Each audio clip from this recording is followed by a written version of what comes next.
Good morning students, welcome to our YouTube channel The Knowledge Hub.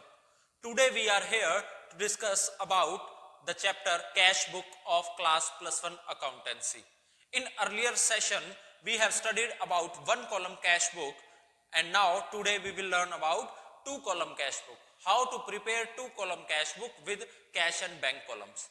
जैसा कि हमने पिछले सेशन के अंदर पढ़ा था कि वन कॉलम कैश बुक कैसे प्रिपेयर करते हैं with the help of journal entries, आज हम पढ़ेंगे कि टू कॉलम कैश बुक कैसे प्रिपेयर की जाती है with cash and bank column. सबसे पहले हमें जर्नल एंट्रीज चाहिए कुछ, जिसके लिए मैं एग्जांपल के तौर पर सबसे पहले अप्रैल 1 की एंट्री ले लेता हूं। Started business with cash ₹5 lakh.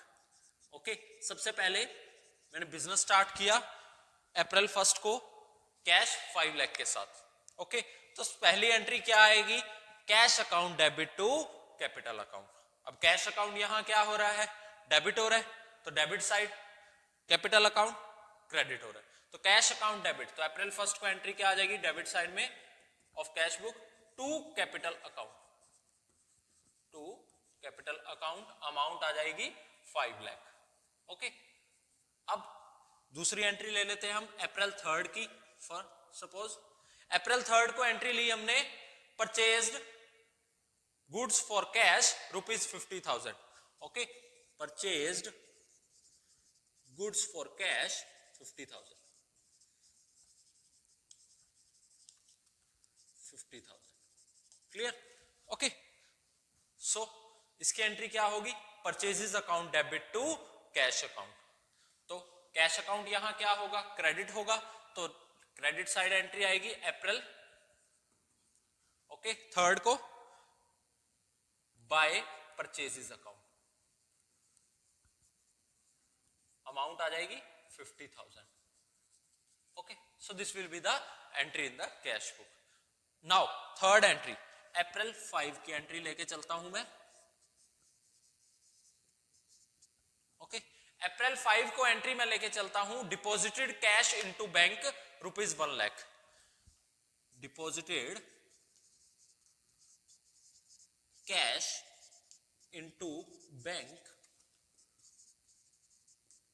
₹1 lakh. Okay, 1 lakh rupees deposit किए हमने बैंक के अंदर अप्रैल 5 को। तो इसकी एंट्री क्या होगी? अब सबसे पहले इसकी जर्नल एंट्री क्या होगी?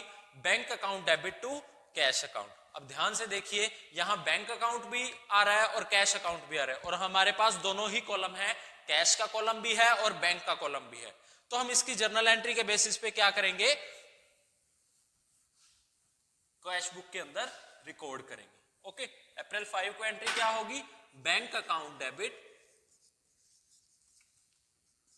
ओके, अमाउंट आ जाएगी 1 लाख टू कैश अकाउंट, इसकी भी अमाउंट आ गई 1 लाख। अब जब दोनों ही अकाउंट अफेक्ट हो रहे हैं और दोनों, एक अकाउंट डेबिट हो रहा है तो एक अकाउंट क्रेडिट हो रहा है, तो दोनों साइड ही एंट्री आएगी अप्रैल 5 को। ओके, सबसे पहले बैंक अकाउंट डेबिट हो रहा है, तो बैंक कॉलम के डेबिट साइड में क्या एंट्री आएगी? अप्रैल 5 को to cash account. Okay, to cash account आया, अमाउंट कितनी है? 1 लाख। वो कौन से कॉलम में लिखेंगे हम? बैंक के कॉलम में लिखेंगे। बैंक के कॉलम में इसलिए लिखा जाएगा क्योंकि यहां बैंक अकाउंट क्या हो रहा है? डेबिट हो रहा है। ओके, नाउ कैश अकाउंट क्या हो रहा है? क्रेडिट, तो क्रेडिट साइड भी एंट्री आएगी अप्रैल 5 को। एंट्री क्या आएगी? By bank account. तो by bank account cash column के अंदर कितने आ जाएंगे? 1 lakh. So this will be the entry for April 5। Okay, now next entry हम लेके चलते हैं, received a cheque from Ram and deposited same day into the bank। April 10 को एंट्री है हमारी।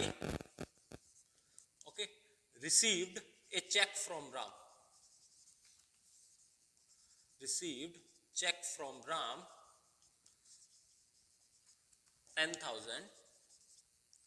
ओके, और सेम डे हमने इस चेक को डिपॉजिट कर दिया, तो एंट्री क्या बनेगी इसकी?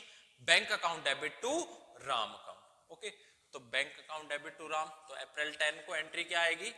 Debit side to Ram amount आ जाएगी 10,000। Okay, clear. इसके बाद हम नेक्स्ट एंट्री करते हैं, सोल्ड गुड्स फॉर कैश ₹20,000। हमने कैश सेल की 20,000 की, तो एंट्री क्या आएगी, cash account debit to sales account. तो अप्रैल 15 की सपोज ये एंट्री है, तो अप्रैल 15 को टू सेल्स अकाउंट आ जाएगा। ओके, यहां अमाउंट आ जाएगी 20,000। क्लियर। नेक्स्ट एंट्री है paid salary bye check.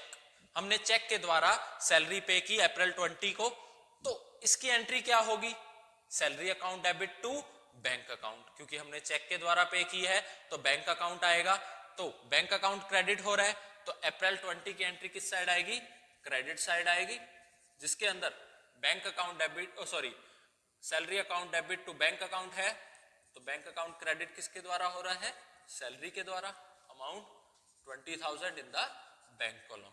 So this will be the entry. तो इस तरह से आप 2 कॉलम कैश बुक बनाएंगे। अगर कोई ऐसी जर्नल एंट्री है जिसमें ना तो कैश आ रहा है ना बैंक अकाउंट अफेक्ट हो रहा है, वो एंट्री हम कैश बुक के अंदर, 2 कॉलम कैश बुक के अंदर पास नहीं करेंगे। ओके, और एट लास्ट हम क्या करेंगे, जैसे हमने 1 कॉलम कैश बुक के अंदर किया था, बैलेंस निकाल के further end of the month को और नेक्स्ट मंथ के अंदर बैलेंस ट्रांसफर कर देंगे।